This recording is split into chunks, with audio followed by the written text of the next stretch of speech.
حضرت سلیمان علیہ السلام نے اپنے لشکر پر نظر ڈالی، ایک پرندہ غائب نظر آیا۔ قرآن کہتا ہے وَتَفَقَّدَ الطَّيْرَ فَقَالَ مَا لِي لَا أَرَى الْهُدْهُدَ أَمْ كَانَ مِنَ الْغَائِبِينَ۔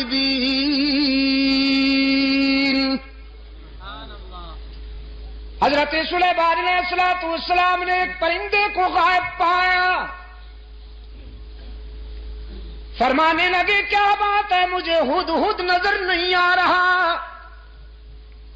ذرا دیکھو لشکر کے کسی کونے میں چھپا بیٹھا ہے یا پھر میری اجازت کے بغیر کہیں چلا گیا ہے، تلاش کرو۔ یہ ہدہد جانتے ہیں آپ؟ جی کیا فرمایا؟ اچھا ملا چرگت، تمہارے صدقے جاؤں، یہ کب سے ملا بن گیا بھائی؟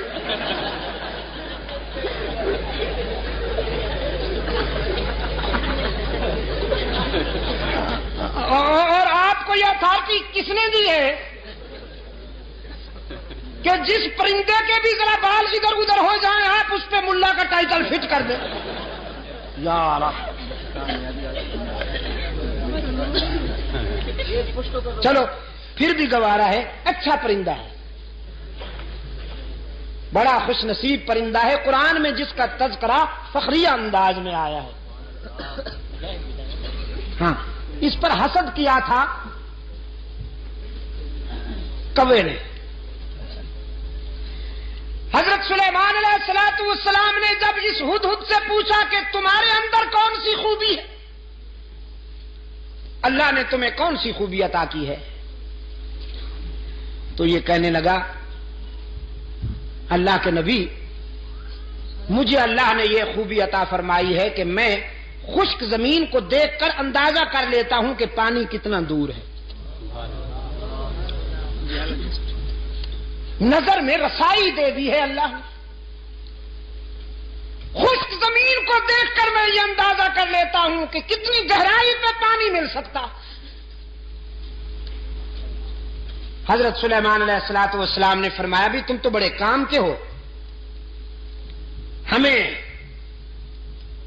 ویرانوں میں اور صحراؤں میں سفر کرنا ہوتا ہے، تو ہم کیوں نہ تمہاری اس استعداد سے کام لیں، اس صلاحیت سے کام لیں، بس تم ہمارے ساتھ رہا کرو، ہمارے ہم سفر رہا کرو، تاکہ ہم تیری اس خداداد صلاحیت سے کام لے سکیں۔ اللہ کے نبی نے ہدہد کو اپنا مقرب بنا لیا، اپنا ہم سفر بنا لیا، کوے میاں سے برداشت نہ ہوا۔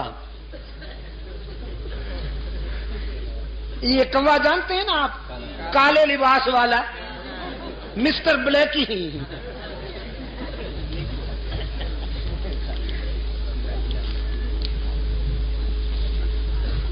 اس جنس سے ایسے فیصلے برداشت نہیں ہوا کرتے۔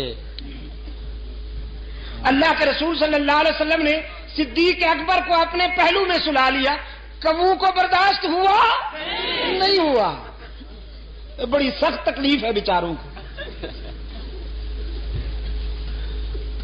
استغاثہ دائر کر دیا کوے نے ہدہد کے خلاف،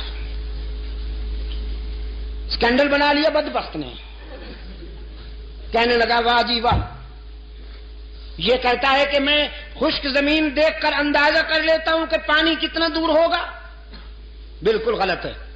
میں نے کئی مرتبہ دیکھا ہے کہ یہ جال میں پھنسا ہوا پھڑک رہا ہوتا ہے،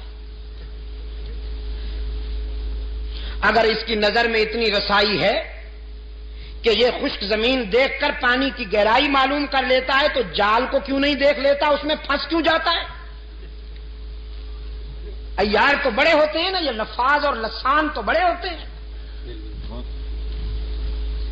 اس انداز خطابت میں استغاثہ دائر کیا کہ سننے والے بھی متاثر ہوئے، کہنے لگے جی بالکل ٹھیک ہے، یہ تو بات واقعی تفصیل طلب ہے، وضاحت طلب ہے کہ اگر ہدہد پانی کی گہرائی کو دیکھ لیتا ہے تو زمین کے اوپر جو جال تنا ہوا ہوتا ہے اس کو کیوں نہیں دیکھ لیتا؟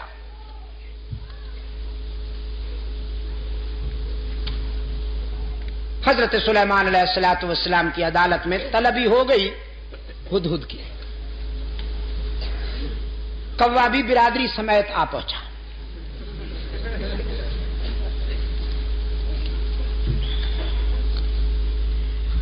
حضرت سلیمان علیہ الصلوۃ والسلام نے کوے سے کہا اپنا استغاثہ بیان کرو. اس نے وہ کہانی پھر دوہرا دی کہ جناب یہ کہتا ہے میں زمین کو دیکھتا ہوں تو اندازہ کر لیتا ہوں پانی کتنا دور ہے، جبکہ یہ زمین کے اوپر والے جال کو نہیں دیکھ سکتا، اس میں پھنس جاتا ہے.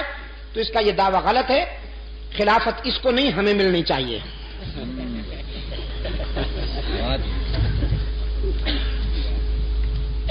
مولانا رومی رحمت اللہ علیہ نے اس سوال و جواب کو منظوم کر دیا ہے اپنی مثنوی میں.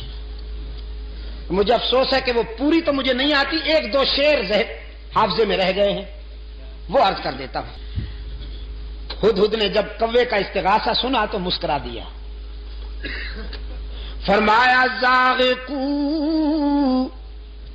از حکم مولا منکر است،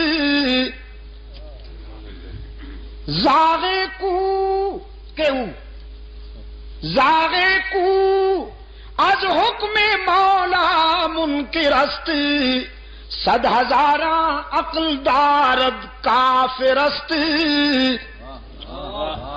یہ کوا جو لفاظی کرتے ہوئے میرے خلاف استغاثہ لایا ہے، اصل میں یہ میری صلاحیت کا منکر نہیں، اللہ کی تقدیر کا باغی ہے.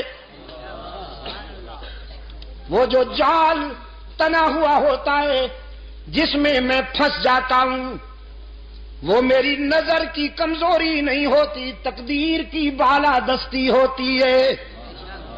من ببینم دام را اندر ہوا، من ببینم دام را، میں ہوا کی اڑانوں میں جال کو دیکھ سکتا ہوں، لیکن تقدیر کی بالادستی میرے شعور پہ پردے ڈال دیتی ہے. دیکھتا تو ہوں لیکن سمجھ نہیں پاتا، بالآخر جال میں پھنس جاتا ہوں. وہ میری نظر کی کمزوری نہیں ہوتی، اللہ کی تقدیر کا فیصلہ ہوتا ہے. سلیمان علیہ السلام نے فرمایا اخرج انک رجیم، دفعہ نکل جا، بکواس کی ہے تو نے. اللہ نے جب یہ استعداد عطا کی ہے تو تجھ سے برداشت کیوں نہیں ہوتی؟ کوے نے کہا جی جاتے ہیں، ناراض کیوں ہوتے ہیں؟ جاتے ہیں ناراض کیوں ہوتے ہیں؟ ان نکل جاؤ نا. جاتے ہیں جی، احتجاج کرنے کی تو اجازت ہے، پروٹیسٹ تو کریں ہم، ذرا تحریک تو چلائیں آپ کے اس فیصلے کے خلاف. سلیمان علیہ السلام نے فرمایا قیامت تک چیختے اور چلاتے رہو گے، تمہارا منہ بھی کالا رہے گا، تمہارا جسم بھی کالا رہے گا. حسد کے مارے ہمیشہ حسد کے اندھیروں میں ڈوبے رہتے ہیں. اللہ جنہیں اپنے فضل و کرم سے نوازے وہ پیغمبر کے پہلو میں سوتے رہتے ہیں.